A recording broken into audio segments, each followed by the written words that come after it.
नमस्कार दोस्तों, मेरा नाम है राजा मिश्रा और आप देख रहे हो जर्नलिस्ट राजा चैनल। तो इस चैनल पे आपको दिन भर की धमाकेदार हेडलाइंस मिलती रहती हैं डेली बेसिस पे। तो प्लीज़ चैनल को लाइक, शेयर और सब्सक्राइब ज़रूर करिए। तो चलिए, आज की भी कुछ धमाकेदार हेडलाइंस लाया हूँ, तो चलिए शुरू करता हूँ। उसके पहले एक और रिक्वेस्ट है, अगर वीडियो पसंद आए तो कॉमेंट भी ज़रूर करिएगा। भारतीय रेलवे जो मंत्री हैं अश्विनी वैष्णव, उन्होंने कांग्रेस पर हमला बोला है।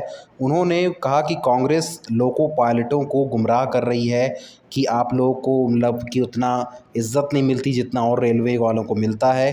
तो कांग्रेस सिर्फ मनोबल गिराने की कोशिश कर रही है लोको पायलट की, लेकिन उनकी यह कोशिश नाकाम हो गई है। अश्विनी वैष्णव ने कहा कि हम लोको पायलट की जो ड्यूटी होती है उनकी सभी पे हम मॉनिटरिंग करते हैं, उन्हें ब्रेक भी मिलता है अच्छा खासा, मतलब उनका जो दिनचर्या होता है काफ़ी मतलब मेंटेन होता है, ज़्यादा उनको प्रेशर नहीं होता है। 8 घंटे की ड्यूटी होती है उनकी, तो मतलब यही सब बताया उन्होंने कहा कि कोई प्रेशर नहीं रहता है लोको पायलट पे, जैसा कि राहुल गांधी ने सदन में सवाल उठाए थे।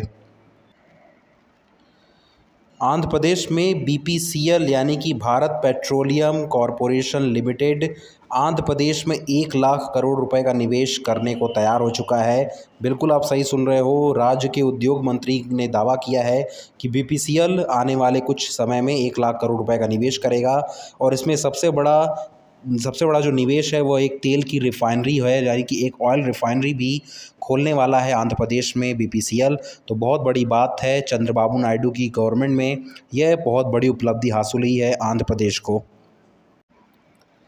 बात कर लेते हैं यूपी ट्रिपल एससी की। तो अधीनस्थ सेवा चयन आयोग के अध्यक्ष प्रवीण कुमार ने आज अपने पद से इस्तीफ़ा दे दिया है। उन्होंने स्वास्थ्य का कोई प्रॉब्लम बताया है कि मैं हमेशा बीमार रहता हूं, इस वजह से मैं इस्तीफ़ा दे रहा हूं। तो अभी के लिए ओएन सिंह बनाए गए हैं कार्यवाहक अध्यक्ष, लेकिन बहुत ही जल्द अध्यक्ष की तलाश की जा रही है कि नए अध्यक्ष बन जाए कोई। उत्तर प्रदेश में शिक्षक भर्ती जो कि 69,000 पदों पे होने वाली थी, पहले अनुप्रिया पटेल ने इसका मुद्दा उठाकर गर्म कर दिया इस मामले को। अब नगीना से सांसद चंद्रशेखर ने मुख्यमंत्री योगी आदित्यनाथ को इसके लिए पत्र लिखा है। उन्होंने उसमें लिखा है कि आरक्षण प्रभावितों को नियुक्ति जल्द से जल्द दें, क्योंकि जो आरक्षित वर्ग के अभ्यर्थी थे उनको मतलब कि आरक्षण के बावजूद भी उनका चयन नहीं हुआ, उनको मतलब कि उनके अपेक्षा के अनुसार भी चयन नहीं हुआ है, तो उनके भविष्य के लिए बहुत खतरा है ये। इसलिए उन्होंने आज योगी आदित्यनाथ को पत्र लिखते हुए कहा कि उनको जल्द से जल्द नियुक्ति प्रदान करें। उत्तर प्रदेश के मुख्यमंत्री योगी आदित्यनाथ ने ऐलान किया है कि जल्द ही उत्तर प्रदेश में भरे जाएंगे 4700 लेखपालों के और पद। उन्होंने कहा कि भेजा गया है अधियाचन और जल्द ही इसके लिए विज्ञापन निकलने वाला है। जो लेखपालों की कमी है प्रदेश में वह इससे बहुत जल्दी पूरी हो जाएगी। तो लेखपाल का जो भर्ती है बहुत जल्द और भी देखने को मिलने वाला है। Chief justice of India DY Chandrachud ने आज सुप्रीम कोर्ट में बहु सुविधा केंद्र का उद्घाटन किया है। बहु सुविधा केंद्र के अंदर अब वकीलों को मामला दर्ज करने का और मामले के ऊपर कार्रवाई करने का यानी कि संज्ञान लेने का एक ही केंद्र के नीचे उनको करना होगा, यानी उनके लिए बहुत बड़ी फैसिलिटी हो गई है। तो बहु सुविधा केंद्र का उद्घाटन आज चीफ जस्टिस ने किया है, जिसकी तारीफ कपिल सिब्बल जो कि बहुत बड़े वकील हैं उन्होंने जमकर की है। डीवाई चंद्रचूड़ की तारीफ। नीट मामले की बात करूं तो नीट यूजी मामले पर सुप्रीम कोर्ट आज सुनवाई करने वाला है। वहीं सीबीआई ने कल सौंप दी है अपनी जांच रिपोर्ट। अब देखते हैं कि आज उसके ऊपर क्या निष्कर्ष निकलता है।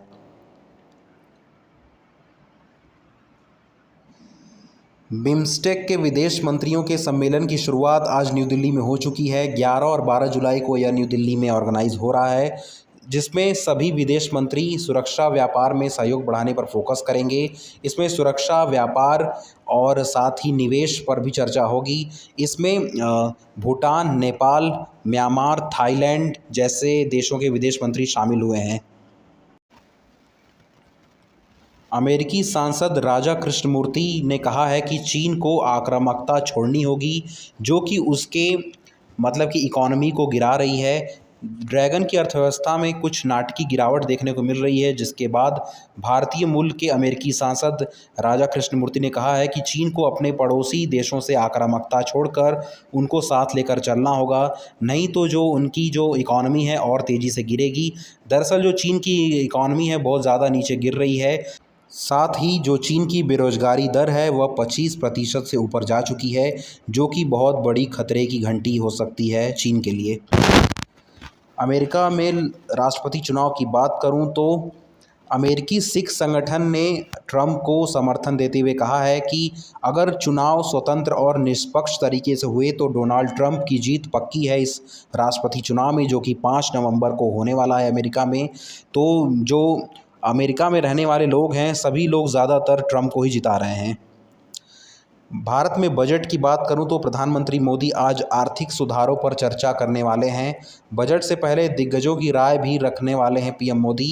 वहीं विकसित भारत के रोडमैप पर नज़र डालेंगे सभी अधिकारियों के साथ। आपको बता दूं कि अपने तीसरे कार्यकाल में मोदी बहुत ही आश्वस्त हैं कि हम भारत को 2047 तक एक विकसित राष्ट्र बनाएंगे।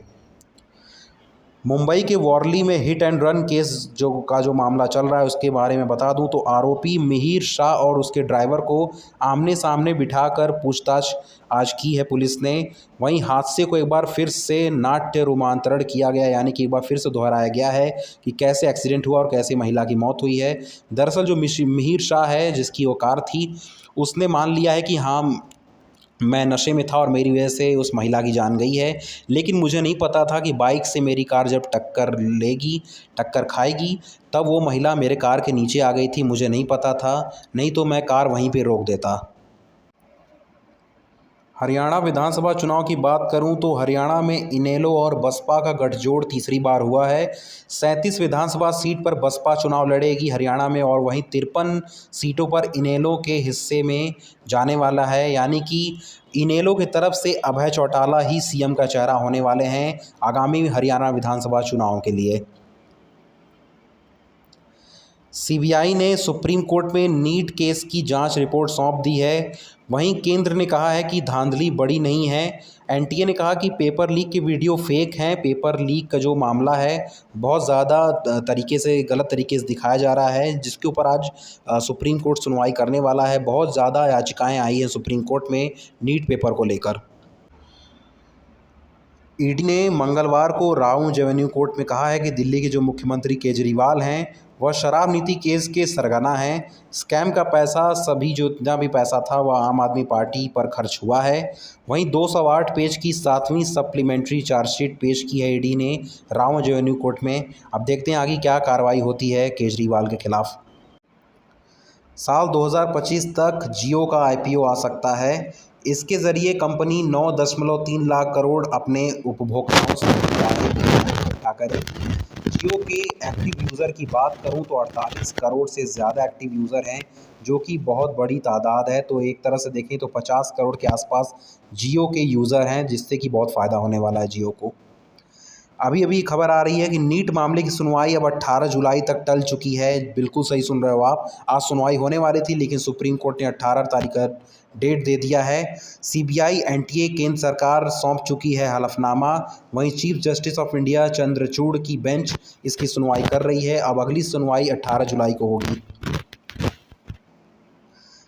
चैंपियंस ट्रॉफी जो कि साल 2025 में पाकिस्तान में होने हैं, उसके लिए बहुत बड़ी खबर आई है।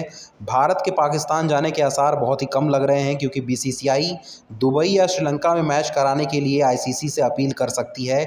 ऐसे रिपोर्ट्स बता रहे हैं कि इंडिया को पाकिस्तान नहीं भेजना चाह रही है बीसीसीआई टीम, और वो चाह रही है कि भारत के जो सभी मैच हैं वह श्रीलंका या फिर दुबई में खेले जाएँ।